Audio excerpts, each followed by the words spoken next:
Parce que la banane a une histoire un peu particulière en Martinique. Pendant de longues années, ça a été une culture industrielle au sens propre du terme, avec l'usage de pesticides de tout genre, aussi bien des nématicides, parce que la banane a de gros parasites, les nématodes, également les charançons, et le troisième parasite important, c'est la cercosporiose. Alors concernant le sol, tout ce qu'on a appris dans le temps, quand on a fait les études ou ensuite quand on a commencé à travailler, qu'il fallait labourer à fond la caisse, après passer un émietteur, ensuite ceci, cela, on se rend bien compte qu'il y a eu beaucoup d'erreurs de fait. Il faut quand même admettre que les connaissances évoluent dans ce domaine-là. À notre niveau également, nous avons essayé de prendre le train en marche. Et nous essayons de nous mettre à jour, de mettre à jour nos connaissances. Dans la culture de la banane, il y a quelques producteurs de pointe qui, sur les terrains peut-être un peu favorables, ont fait déjà les premiers pas et ont eu des résultats assez spectaculaires, qui fait que l'ensemble de la profession a envie de s'engager un peu dans cette voie. Et puis il y a une citation un peu extraordinaire et remarquable qui dit qu'on n'hérite pas trop de la terre de ses parents, mais qu'on l'emprunte à ses enfants. On a l'impression qu'il faut qu'on restitue quelque chose qui soit en meilleur état que dans l'état où on l'avait trouvé au départ.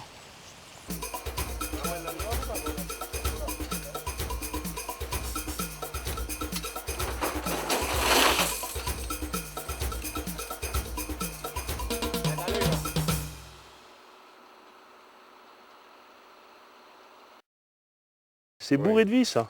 Alors, dans la vie, la partie qu'on voit va représenter moins de 20% de l'ensemble de l'activité biologique. Parce qu'après, si on avait un microscope et qu'on pouvait regarder ce qu'il y a là-dedans, toutes les racines, les micro-racines sont là. Là, c'est le réservoir, là. Il pleut un petit peu, crache, ça crache. J'ai à manger et j'ai tout à manger. Cette bananerie a à peu près une quarantaine d'années. C'est de la poya. Et elle est faite naturellement, donc pas de travaux mécaniques. On va écarter. Voilà. Déjà, tu sais, quand tu fais un trou comme ça, tu regardes déjà la surface.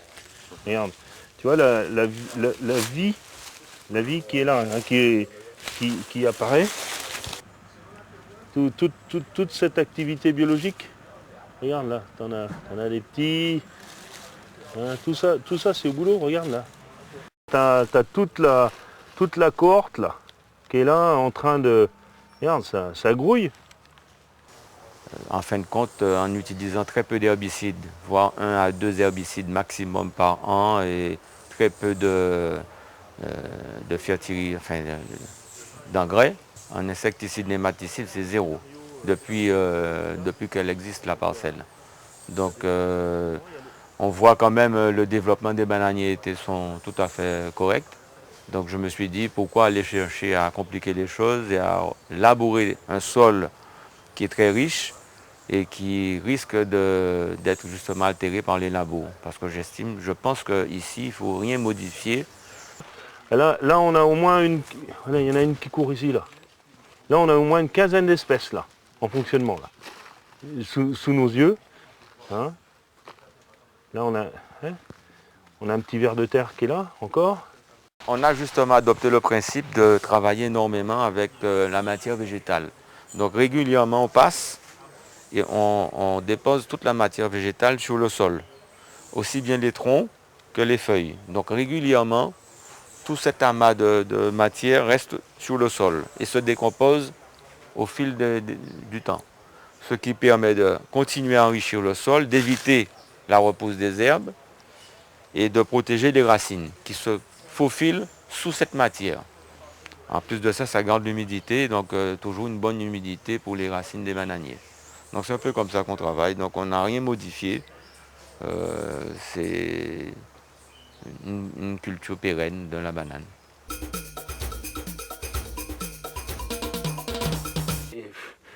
Tout est raciné.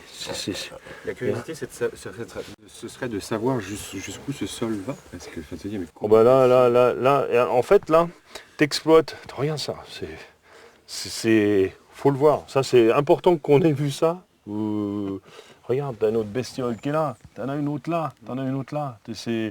Regarde, c'est vivant là. Ça y est, on y est quoi. De l'avoir vu pour être sûr que c'est possible. C'est quoi. jouable. Naturellement, une plante a été sélectionnée ici, que nous appelons dans le langage commun le petit mouron, qui nous fait une couverture du sol très intéressante. Alors sur certaines parcelles, elle s'installe toute seule, elle s'implote toute seule. Sur d'autres où elle n'a pas trop envie, eh ben, on lui force un peu la main en faisant du bouturage et en faisant des petits semis également. Donc ça a l'air de bien fonctionner.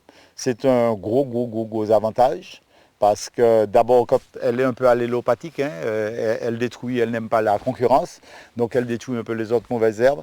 Et une fois qu'elle a couvert le sol, on a zéro herbicide depuis environ 2 ans. Ça nous permet de limiter l'érosion et puis permettre à la faune, si vous voulez, de surface, de pouvoir vivre tranquillement. Nous travaillons maintenant à associer le bracharia, qui est une graminée, à d'autres herbes, de manière à avoir une complémentarité. De plus en plus, nous l'associons avec des légumineuses. Alors, nous faisons des expériences de diverses légumineuses, hein, parce qu'il faut trouver celles qui peuvent être le mieux adaptées, d'abord à résister au bracharia, parce que celui-là est méchant, et puis aussi à nous faire un bon travail de percolation. Généralement, les légumineuses ont des pivots, ce que les bracharia n'ont pas, donc ils vont chercher plus loin. Et puis les légumineuses, comme vous le savez, ont la faculté de capter l'azote de l'air et de le restituer dans le sol. Donc, en même temps que la plante pousse, elle enrichit le sol, qu'on demandait de plus.